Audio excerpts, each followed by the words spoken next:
guys, and thank you so much for joining me. I am Queen Ashe, and this is my lovely mother. Hello. What do you want to call yourself?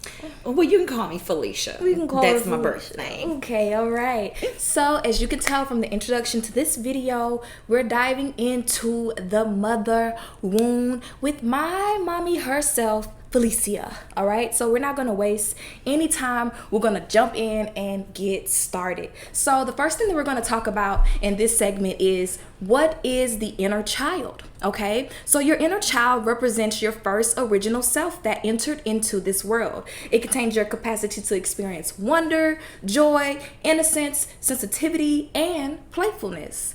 This reconnection allows you to access the fragmented parts of yourself so that you can discover the root of your phobias, fears, insecurities, and self-sabotaging inclinations. So let's start off by discussing our childhoods, all right? So what was your childhood like? My childhood was a little different. The older I get, the more I analyze my childhood.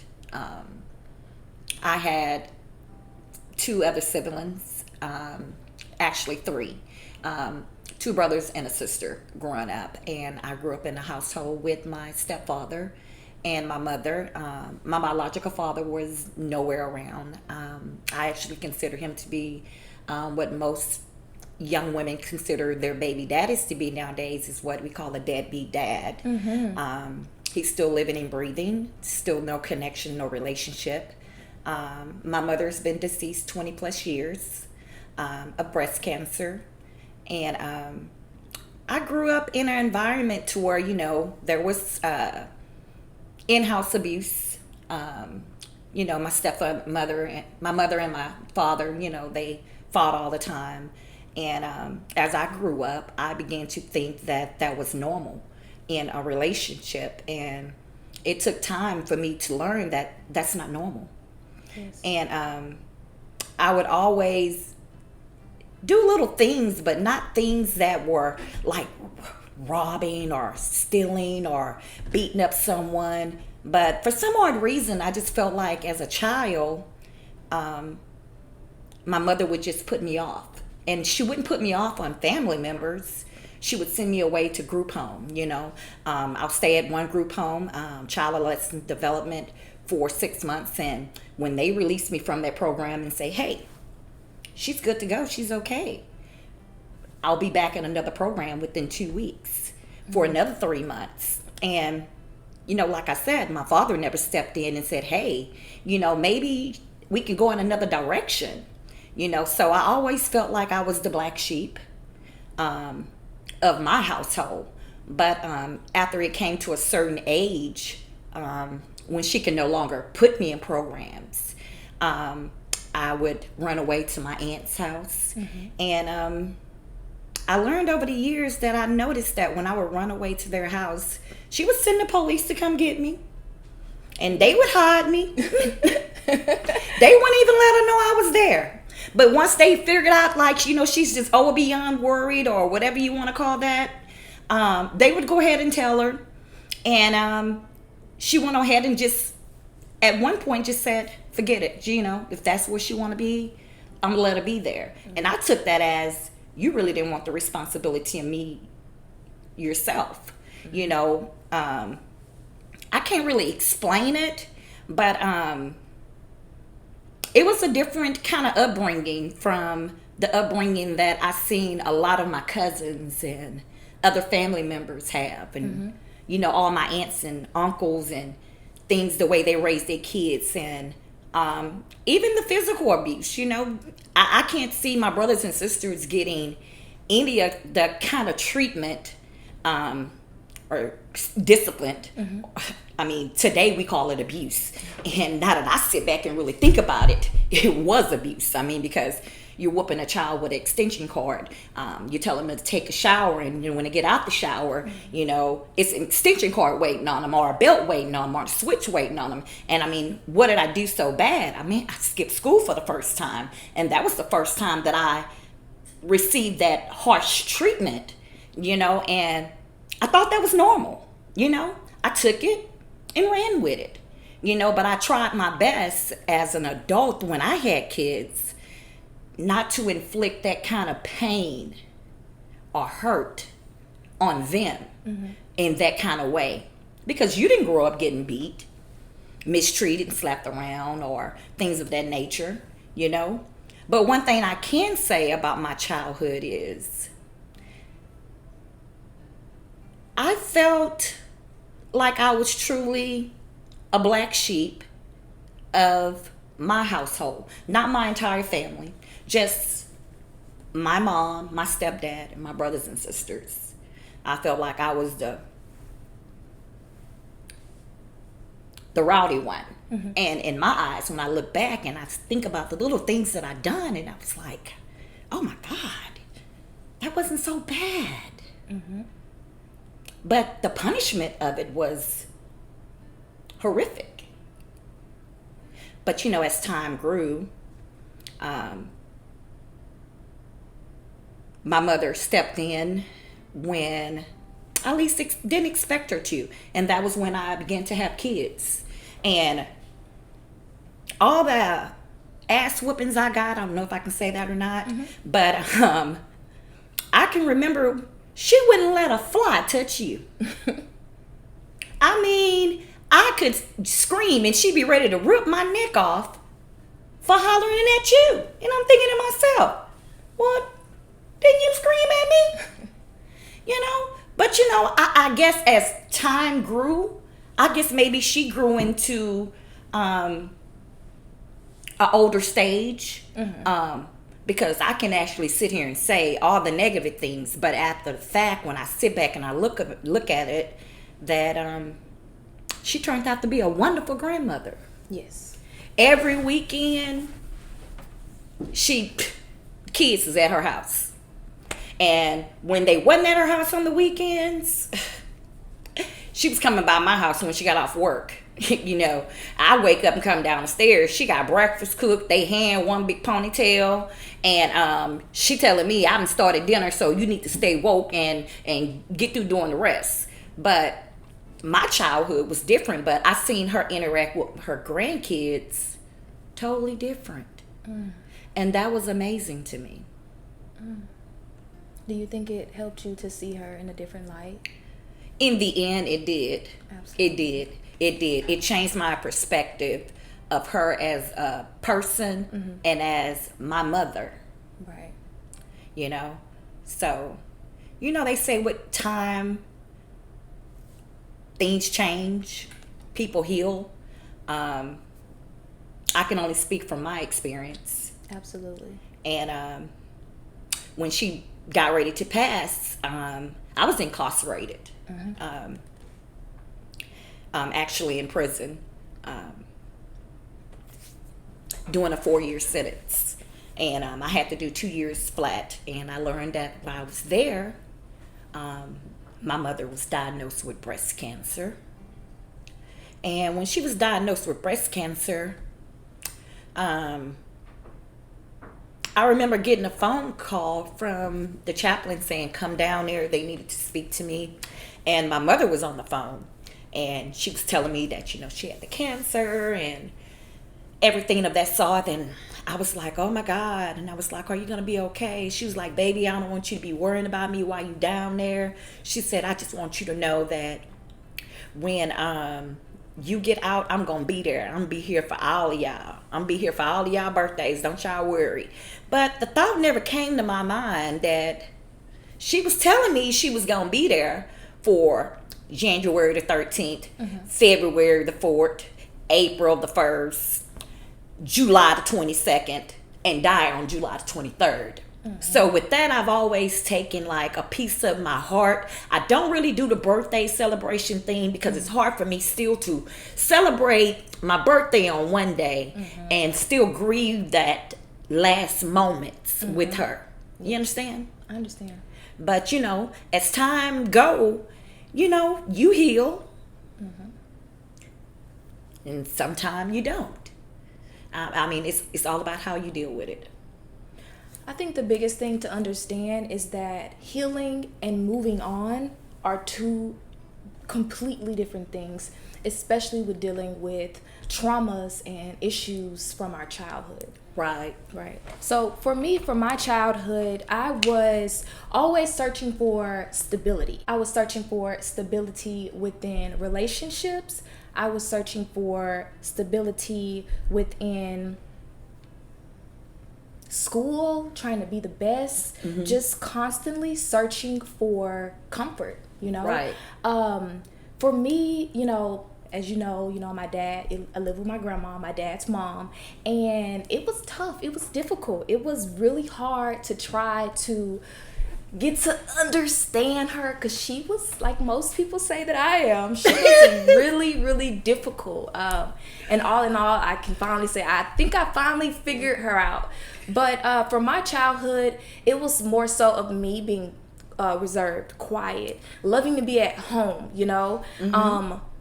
My grandmother, she wasn't a very emotional person, so I didn't have that, like you say, it was the physical stability and comfort that you were looking for. My grandmother provided me with the physical, because she was, 70 years old, taking care of me and my sister when we were so young, that she was at home all the time. So physically, she was always around, but emotionally, she was very absent. And I think that had a lot to do with the fact of her having 4 sons, so she really didn't know what young girls needed, And me personally, because I think that every young girl is different, I think that I needed attention, So I think that as I got a little older, I would find things to get attention, do things. And I even think, just to be honest with y'all, I even think that when I used to pee in the bed until I was 14, 15 years old, I think that it was a cry for attention subconsciously. Like, I don't care if it's negative attention, if it's positive attention, I'm trying to get some type of attention, And so those would be the moments where I would see where physical abuse would come into play, with my dad and things like that, obviously never from you, but for situations with my dad where it would be physical abuse, and my grandma always be like, you don't know what's wrong with that girl. Don't be whooping on her for peeing in the bed, So for me, my childhood was lonely, I was constantly always trying to figure out, why I didn't really have you present, on a consistent basis. And I think that TV and things like that had a lot to do with it, because the area that I grew up in Pleasantville, it was nothing but young kids who grew up with their grandparents. So everybody's story was pretty much alike. Everybody was either living with their grandma or with their granddaddy or something like that, So I didn't have anything to compare physically, but watching TV, especially Disney Channel, y'all, Disney Channel, where you have the mom and you have the dad and you have the white picketed fence and you have this amazing structure of what seems to be the stereotype of what a family should be like, the idea of what you should think. So even as a kid, just watching that, because like I said, I stayed at home all the time, which means I was watching TV all the time. Okay, so I saw these people on TV having the type of family structure that I felt like was normal. So I always felt like the family dynamic that I had was not normal, something's missing, something is not right. So I think for a long time, my sister and I included, we did a lot of things that I really regret to my grandma that were just mean, because it was like, yeah, you waking up, you cooking me breakfast and stuff like that, but I don't want you to do it. I want my mama to do it. Yeah, you getting me dressed or you being nice to me, but I don't want you to do it. I want my mama to do it. So I think that we went through that whole little stage growing up to where finally my grandma, she was tough as nails, and she was like, yes, indeed. Look, I'm what you got, okay? I'm what you got. So eventually, my sister, that's a different story. I hope to have her here one day, but I just kind of grew into that role of, hey, you know what? This is better than nothing, This is better than, such and such down the street who mama's on, crack and, they don't have nowhere to eat and they come and eat at our house. So this is better than nothing. So I found myself being put in a situation to where I was constantly settling in my mindset. And I think that trickled on down throughout my early adulthood with always settling for less than what I was worth. So, between you and I, the physical and emotional. We both experienced mother wound. Yours was an emotional a need, something that wasn't met emotionally, and mine was more physical. It was a physical need. Like, where's my mom? I want to be around her every day. I want my mom to and what's so crazy is I would have friends that have stories like you, like, my mama just beat the shit out of me. I'm like, I wish my mom would beat the shit out of me right now. I don't care. I just wish she would do something, cuss me out, something, tell me, look, motherfucker, you ugly, I don't want you, like something, and so that was the thing for me. But what I want you guys to know, you guys that are listening right now, is that physical and emotional mother wounds, they manifest themselves in different forms. Yours manifested you as feeling left out and isolated a lot, never feeling like you really fit in. And mine's more so manifested as physical, to where I was always searching for something to fill that void physically within my life. All right, so moving right along, let's go ahead and get into how it is that you heal your inner child. Okay, so how you heal your inner child is doing the work, is having the difficult conversations, the one that we're having right now. This is how you initiate trust. This is how you build up the communication to do the deep inner work. Sometimes all we need is words. Sometimes all we need is sitting here with each other and just having a conversation, understanding that no matter what, you have been a child before, and I've been a child before. You've been hurt before, you've been traumatized. I've been hurt and traumatized as well. And connecting on that level and starting kind of from the beginning, starting from scratch, starting from the bottom, and now we here. So moving right along, let's go ahead. So if you could tell your inner child anything, what would you tell her right now? If you could see younger Felicia and say, hey girl, let me tell you a little something, what would you tell her? This too shall pass. This too shall pass. Okay. And if I could tell my inner child anything, I would tell her, girl, you about to be fabulous. Everything you're going through is for a purpose, because you're about to be helping and healing people. So everything you think is just like the universe picking on you. It's not the universe picking on you. It's the universe building you up so that you can shine your light so bright. That's why you're so different. That's why you're so awkward. That's why you don't feel like the pretty girls. That's why you don't feel as though you're smart, as if, nobody wants to, support you, or nobody wants to really pour into you. It's because you're supposed to pour into yourself. You're supposed to pour into yourself, because you're gonna be pouring into so many people that you're gonna need to know how to make sure that you know how to fill your own cup up. Period.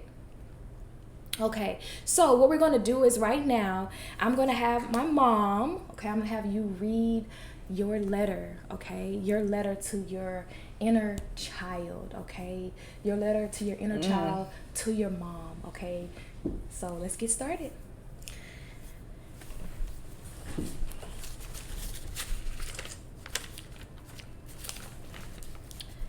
Mama, as a child, sometime I was unclear if you truly loved me as a child, or was I just a burden on you because my father was and is a deadbeat man who never helped you try to raise me or provide for me as a child. I never understood why you would send me away time and time after again from group home to group home. Then there was the physical abuse. Then there was a part of me that wanted to just duck off and hide into the universe. But I didn't. I tried to deflect on the way I felt. I've always felt like the black sheep of our household, even sometimes more lonely than others. I sometimes even felt more love from your sisters, my aunts, my grandmother, and my older cousin. Growing up mostly feeling like an outcast. But today I ask God to free my heart and my soul of any lost pain that I felt as a child. And know that in the end, you were a precious gift to my kids. Because when I couldn't provide for them or take care of them, and you couldn't anymore because of your situation of death, you made sure they were in a good, loving home. I'll always love you, and I always think of you. 20 plus years you've been gone. I still miss you like it was yesterday. I still wish you were here. But I know God had other plans for us. We all make mistakes as children and parents. No one is perfect. I love you, and you will always be forever loved in my heart. Oh, that's beautiful. How does that make you feel? It makes me feel good. That's good. That's good to release that, let that out, you know, because Yeah. she's definitely here right now. She's definitely here, taking in all that love, giving you love and support. So what I want to read you is I want to read you an excerpt, a portion of my book called The Mother Wound, okay? And this is my inner child letter, okay? And it says, okay, let me see where, okay.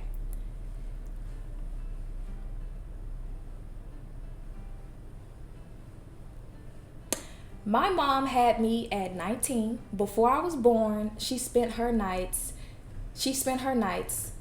trying to get it together. She was raised in a religious family that led her to be the rebel she was. She was the wild card in the family. And you never really knew what you're going to get when you interacted with her. She suffered from depression from always being the sore thumb in the family. She struggled to prove to everyone that doubted her wrong, and that led her down a line of criminal mischief, for lack of a better word. She was wild and reckless. Her mom put her in homes for adolescents because of behavioral issues. She was only allowed to come home on the weekends.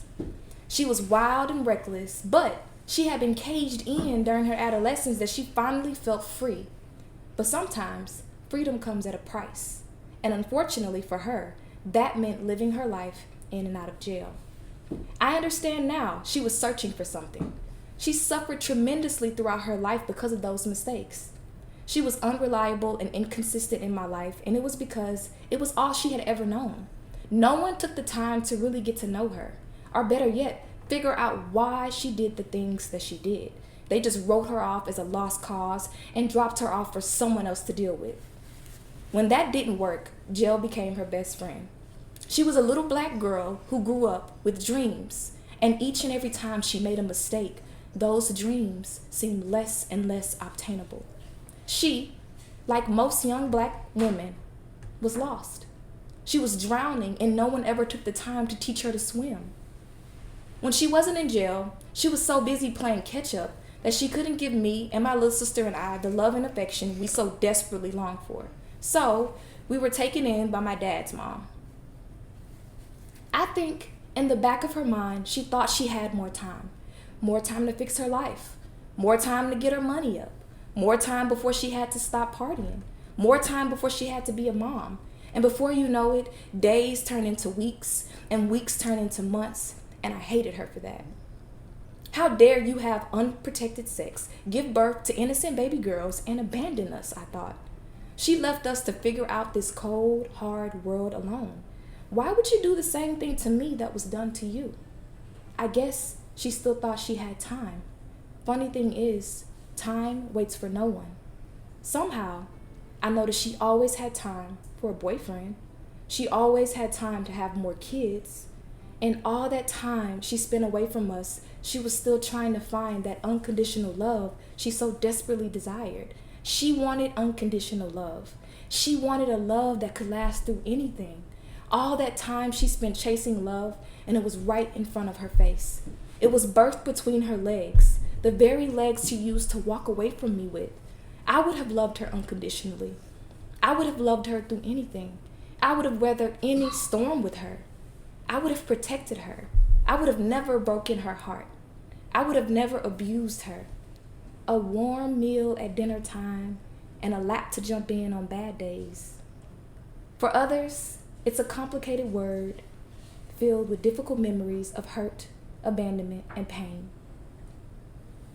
For me, it's the story of my life and my journey to ascension.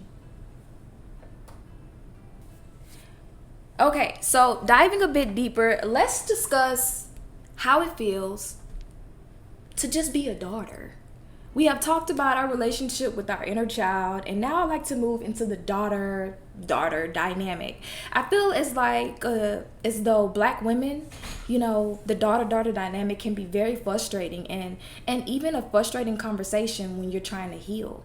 I think that has a lot to do with the mom feeling defensive and attacked when the daughter is trying to communicate their viewpoint. So I would like to us to just talk like two daughters, just let your guard down and just be open to receive. So what is or was my guard's down always when I'm talking to you. Amen. What was your experience like as a daughter? I know you've already previously talked about that as your inner child, but what was your experience like as a daughter? How did you feel, and how were you treated? We went to church almost every day. Mm-hmm. You part of being a teenager that we get to wear the shorts and the crop tops and the jeans and the things of that nature. Sounds good, don't it? Yeah, well, I didn't have that. My mother was Pentecostal. And with that being said, if you know anything about the religions of being a Pentecostal, there's no makeup, no hair, no cutting hair, no fake nails, no jeans. Skirts and dresses had to be past your knees. We went to church on Sunday mornings for Sunday school, Sunday service. Went home, had dinner, took a nap. Went back to church for Sunday night service, Wednesday night Bible study.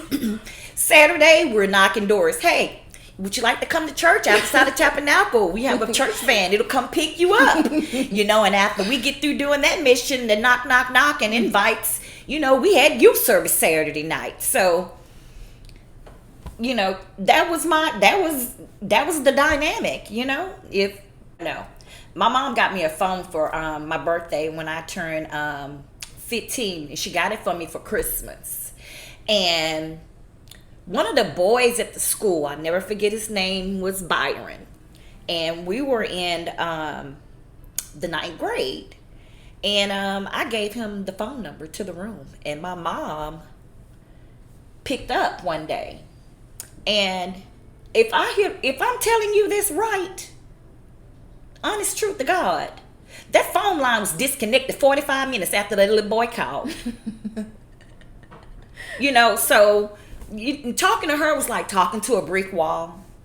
She was very, very, very strict. Touching on you with the knocking on doors, as you know, I grew up Jehovah's Witness. Yeah, Pentecostal. We knock those too. Exactly. Yeah, searching for that stability again. I had to push myself into something, and at the time, Jehovah was the answer to all of my problems. And my daughter relationship dynamic with my grandmother was very much based upon action, very much based upon meeting goals. I had to be the best in the congregation. I had to know the Bible front to back. I had to answer all the questions. I had to be the one that was going to Saturday service, field service, okay? Field service, knocking on the doors, letting them know, like, let me tell you the good news, let me tell you the good news, So that is so amazing to me and relatable that it's similar, right? Because I really felt as though my grandmother never really said it, but I felt like I had to earn my weight to stay. Like, I felt like at any given time, if I didn't do something right, I didn't feel like no pressure was on Brittany, my sister, but I felt like the pressure was on me. Like, I had the weight of the world on my shoulders. So like,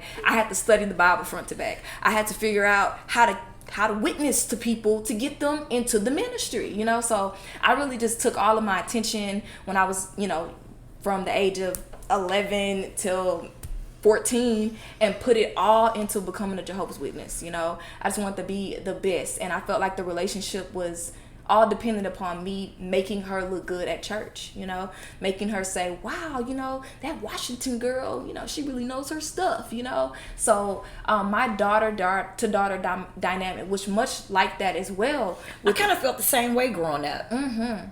Like, I had to go knock doors. I had to go to Wednesday night Bible study. I had to answer those questions. With a smile on your face, too. Yes. Like you enjoyed it. Because if not, I get this one. Mm-hmm. That pinch of the ear. Yes. That dab on the side. I used to do things Wake up. like have the door open in my room and be like, I'm going to open the Bible. So she knows that when she passes by, I'm not watching TV. I'm not on the phone with my little friends. I am reading the Bible right now. I'm trying to soak this information in so that I can make you proud on Sunday, So I love that's very interesting that we have that in common, but it manifested itself in our life to where you wanted to be a rebel. Like, you finally got free and was like, get all of that, And what I did was, rather than move to where I was so afraid to be free, so to speak, right, is to where I moved into, as you know, I moved into Christianity and becoming Baptist and trying a new religion. Like, okay, Jehovah ain't it? Oh, well, let me try Jesus, you know? So that was my thing, moving into that. But it's all based upon a search for stability and looking for that acknowledgement emotionally to say, like, hey, you're doing a good job, or hey, I'm proud of you. Because outside of those moments in church, I didn't get those, hey, I'm proud of you moments, you know? So I love that we have that in common. I love that. So, what age did you realize your relationship with your mom wasn't like normal compared to like other daughters or your other friends? When I first got sent to a group home, and I felt like, wow, all I did was skip school one day. And it was my first time doing it, and it was my last time doing it. Wow, was it? Wow. Okay, man. Yeah. He's like, look, you don't ever want to do that again. So for me, my experience of realizing that my relationship with you wasn't normal was an everyday battle, because grandma can't do certain things, you know. Grandma can't do my hair the way that I want my hair done, you know. Grandma got old taste in clothes, and she trying to put us on these old clothes that's not cute, and she don't understand the fashionable times, you know. Like, grandma don't understand why it's important to be in cheerleading and stuff like that. Like, she just didn't get those things, because she like, look, you got food, water, shelter, you better leave me the hell alone. So it was a constant everyday reminder that, like, oh, my mama, you know, like this, you know, it was a constant everyday reminder for me with regards to this is not normal, so to speak, right? So who did you look up to in your life for what you're not getting? You mentioned Celeste. Would that be somebody you looked up to in your life? It would be Celeste, and it would definitely be my grandmother. Yeah, it would be Celeste. It would be Celeste, and it would be my grandmother. Okay. My grandmother was always there to help with my school clothes, or right before school getting ready to start. She would always call and say, you put your layaway up at Wieners or Kmart's so you can make sure you have your school clothes. You know, she was that father to me, and that my dad should have been, which that's her son. But she was a woman that I looked up to. My grandmother, yeah. She was the woman that I looked up to, and my cousin Celeste. You know, for me, strangely enough, as crazy as it sounds, I wanted to people please my grandmother so much, but I still looked up to her. I'm like, you around here doing the damn thing. I don't see you go to no job ever, you know? You don't go to no job. You tell people how it is, you know? You say what the hell. Julie will read you. You know, you say what you want to say. People respect you to your face, whether they do it behind your back or not. They respect you. So I was always trying to get that respect from her. So I think that growing up, I tried to like mirror her actions and things like that, because that was someone that I looked up to on so many levels. So how did this mother wound affect your decision making? What do you mean when you say mother wound? How did this emotional lack of your mother not being there for you, and you having to outsearch with Celeste and, you know, your grandmother, how did that affect your decision making when you could only talk to your mom about things that weren't, you know, things that were religious? I actually avoided conversations with her. So how did that affect your decision making? I mean, you can't talk to your mom. Hey, mom, do you think I should do this? Do you think I should do that? How did that affect your decision making? I would more Celeste ask my grandmother or Celeste. Yeah.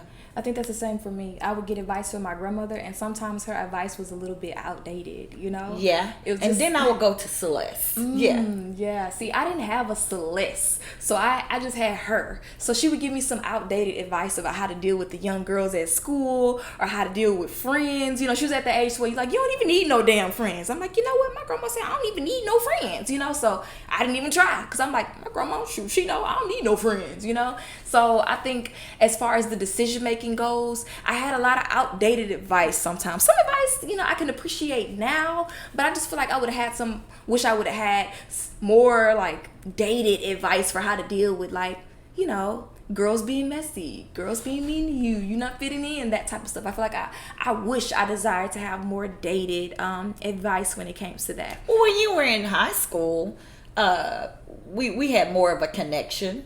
Yes. So speaking of high school and decision making, Oh, please we don't were mention that both incident. we were both teen moms. Now, granted, I was still checked into school. You were 19 when you had me. So, do you feel that the mother wound with your mom aided in your decisions with making romantic relationships? I think I was just searching for something that wasn't really there. And at the end of the day, one thing I can say that I am grateful as far as a decision. Your dad, he was a good dad. He was a good dad. I mean, he has his faults, but he wasn't a deadbeat daddy. He was a father that did provide and make sure his kids had, as well as my son father, as well as my daughter, my other daughter. So with that, I can say I am actually blessed in that situation to where I can say all three of my children's fathers are fathers that were in their children's life, financially provided, financially took care of, and financially put a roof over their heads and food in their mouth.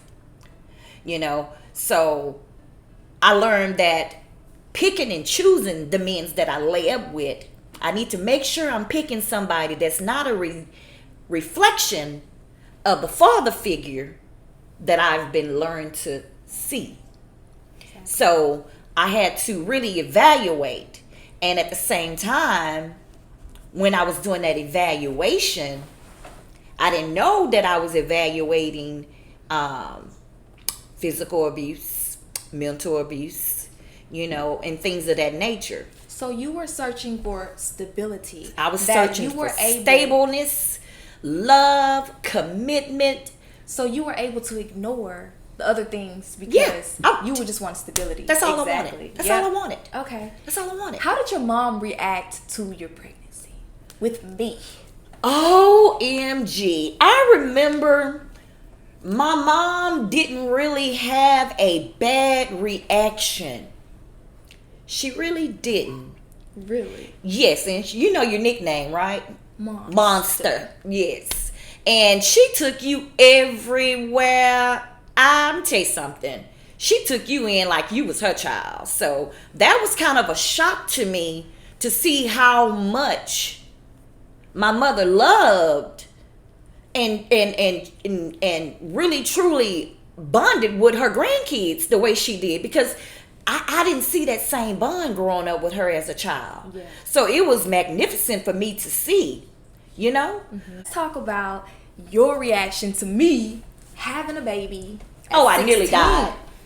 Having a baby at 16. What was that like when you find, because let's be clear, okay, I hit it. Yo, you hit it. Oh, yes, you did. 6 months, I hit it. So, what was your reaction? I'm finna snatch you from Pleasantville. You finna leave Julene house because she ain't paying attention, and you over there. And he must be coming through the window or something. She gotta go. And then it was like right after that, I got over that brainstorm. Your sister was pregnant. It was like a boom, bam, boom, boom. Let's talk about how the mother wound has repeated itself in you, in me, and even in my sister, right? Just how the mother wound is something that really affects you as a youth, which creates these generational traumas of teen pregnancy, for example, for us, right? So what I want to get into is... I don't really consider myself as a teen pregnancy. You were 19, right? I was 19 and I wasn't living at home with mama. You're still 19. So but I was 19 and I still wasn't living home at mama. You were still... I was on my own. You were still a teenager. 19, teenager, that's just the facts. So I want to move into how this affected you being a youth, because you moved, you had your own place, right? And mm-hmm. you had a baby, but you had your own place and things like that. But how did that affect your freedom? Because that was always a thing for you. Just how did that affect you being? It really didn't affect my freedom, because I would always be able to call my mom, and the deal was if I come and roll a set her hair, you know, because she had long hair, you know, Pentecostal women can't cut it. Yep. And, hey, I can bring the kids over. I had an aunt, her name was Aunt Becky, and I never forget, I used to take you over to her house on the weekends, and she'd always say, well, just bring me a newspaper and a 6-pack of beer. And I stopped letting you go over there because I think I told you that. I come pick you up and she feeding you grits and eggs. And I'm like, hey, she just 5 months. She's like, the baby hungry, I gotta feed the baby. Well, if you don't want me to feed her no grits and eggs, don't bring her back. Well, okay, Aunt Becky, I'm not gonna bring her back over here. But overall, I would just say that your dad put me in a stable environment. My first apartment was 2-bedroom, 2-bath. He furnished the apartment. We didn't live together in the apartment. I lived by myself there in the apartment. He wouldn't come over there every night or anything, but for 4 years, he made sure that rent and them bills was paid. So for you, it wasn't really an issue with your freedom with having, you know, me. It wasn't No. you to have an issue. So for me, obviously, I'm 16. 16 and 19 is a big ass difference. And, you know, I was still living with my grandma. And for me, life as I know it was completely over. Everybody who I was trying to make happy, I had disappointed. You know, I was... But I did try to get you to move with me. Yes, you did. Yes, you did. And I was still hiding my pregnancy then. Before you even tried to give me I was still hiding. I feel as though my freedom was really restricted, you know. It was just that embarrassing walk to the school bus. You know, my grandmother, she was really adamant on me doing normal things, you know. No, just because you're pregnant, you still gonna walk your ass to the bus stop to go to high school. I don't care if you embarrassed, you know. So I had to do these very normal things with this big ass belly, you know. And even when I had, you know, my son, it just felt like, I just felt like this was it. Like, I honestly was like, this is the end of the world, you know? No more college, no more, I didn't know anything about partying or anything at that time anyway, so I didn't know what I was missing out on as a young person, you know? But looking back on it, I missed the opportunity to mingle, to make mistakes, you know? Because when you have a child, it's hard to make mistakes. You know, you make a mistake, it affects the child, you know? All right, so now that we've covered the inner child healing, we shared dialogue as daughters, let's get into the meat. The reason why we here. The reason you're all tuning in. Ashe, how do you heal? How do you move past this trauma? And how do you connect with your mom as a woman? So what is something you wish your mother would have taught you and why? I don't have a comment for that. You don't have a comment? There are a lot of things I wish she would have taught me. And it's so many, I can't even connect the dots to throw it all out at one time. Okay. So for me, something that I wish that you would have taught me, I just remember always people be like, dang, Ashley, your mama fine. You know, ooh, look, your mama look good. We don't want to give it you because your mama look like that. I wish that you would have taught me that I was beautiful, you know? Because I used to always remember you had this walk, you know? It was just walk. And then, you know, growing up, people said that I have the walk. Now You I do know. got the walk. Now I know I got the walk now. You know, I know I got it. But people used to always say, man, you know, your mama look good. I just wish that I would have known, like, taught me how to feel beautiful, you know, how to be beautiful, you know, how to feel good about myself, how to... Nobody taught me. I learned on my own. And you had to learn on your own, right? Exactly. And you still learned, right? Exactly. And you learned at your own time and your own pace, right? Mm. And it was the same way with me. Exactly. It was many things I wish she would have taught me. Like? You know, I wish she would have put me on some birth control pills, you know? Even if she thought I wasn't doing it, you know? Because I didn't get intimate until 18 years old, you know? I wasn't even into boys like that. Yep. But it was certain little things I wish she could have taught me. How to put on makeup. But because of the religions, you couldn't wear makeup. You know, I had to learn all that myself. How to twist, how to walk, how to stand. You know? I learned all that on my own. What did you do to forgive her? I just let go and let God. Let go and let God. I want to do something a little different because what I did to forgive you, it's been a process, you know? I feel like I'm doing it for all of my siblings right now. Like, shout out to everybody. Okay, everybody, all y'all. I love y'all. And I feel like I'm doing it for my siblings right now. And one of the things that helped me to forgive you is just realizing that we're human. Just like you said, we're human. We've experienced different but similar life traumas. And we're, at the end of the day, we're human. You're a woman, I'm a woman. You've been a child before I've been a child. You've been somebody's daughter before I am somebody's daughter, you know? So in all, we're able to connect on all those different things to be able to form the relationship that we have today. So what I wanted you to do, I want to read you a letter from my book. Okay? And this letter is to you. It says, "Dear Mommy." Oh, Lord, do I need a drink? No. Go ahead, girl. "Dear Mommy, I forgive you. I know I said it in the past, but this time, I really mean it. The next time we disagree, I won't take it all back and remind you of the crappy mother I thought you were. I know that they say that forgiveness is for you and not the other person, but I truly hopes that this heals and it helps you in some kind of way. It took me a long time to really understand everything. And I'd always wondered why you left me. I'd always wonder why you didn't fight harder for me. I'd always wonder why you didn't nurture me in the ways I needed. Wonder why you didn't love me as much as I loved you. But on this day, I've come to realization that indeed you did love me. And in fact, I'm gonna go on a limb here and say you love me very damn much.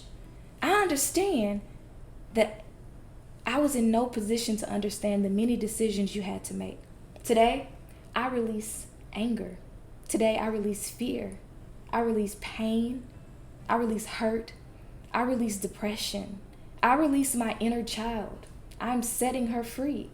The fear of pain has kept me bound. I am free to love and free to live. I'm free to explore the world without fear, free to make meaningful friendships without fear of being hurt, fear of not being good enough. The freedom to love and to be loved is a gift from the Creator. I didn't know how I could possibly ever see you as a mother with you not being around as much as I like, but with honor, I am accepting new friendship applications because you know I ain't got none. And I think you'd be the perfect fit. Today, we enjoy love and peace of mind, and most importantly, freedom. I hereby free you, Felicia, of all pain, hurt, and guilt. You are free to love, and you are free to be loved. Love, Ashley. Oh, that's sweet, baby. Thank you. Thank you. And I really, truly mean that from the bottom of my heart. And I want us both to just give messages for any of the mothers or any of the daughters out there who are just struggling to have this conversation. This conversation ain't easy, okay? We make it look good, but it's not easy. No, it's very draining. Very draining. But we're doing the work, and we're actively doing the work each and every day. So if you can give a message to the mothers out there, what would you say to a mother who's struggling with guilt or trying to connect with her children? What would you tell them? Don't give up. Don't give up. Sometimes they put that wall up. You just got to keep on knocking it down piece by piece. Absolutely. Sometimes it takes longer than others, but hey, if you just put in the work, absolutely, you'll see a little bit reward at the end. Might not come when you want it, but it'll come right on time. Absolutely. And for the daughters, I would have to say, take whatever idea of what you think your mom is supposed to be like, whatever stereotype you think, and just see her as a child, see her as another daughter, and see her as a woman.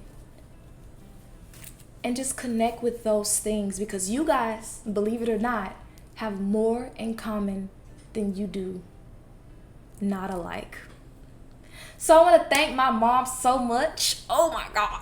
Thank my mom so much for doing this, y'all, because this this was tough right here, okay?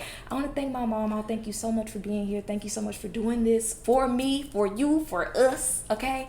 And I love you so much, and I appreciate all those walls that you've breaking down within me, all those walls that you're continuously breaking down within yourself, and I applaud you for that. Keep doing the work. You're doing an amazing job. Just keep focusing on you, keep focusing on love. If we stay close to love, if we focus our attention on love, then nothing else really matters at the end of the day. When we're filled with love, love in our actions, love in our intentions, love in everything. And this is all love. I want you guys to know this is all love, and I'm so glad to have this moment. This is like a dream come true for my inner child. My inner child is so freaking happy right now. So thank you so much for being here. I love you, and maybe I love you too. Maybe we can do something else in the future, you know? Thank you guys for tuning in. I am Queen Ashe, and this is Ascending with Ashe. Peace.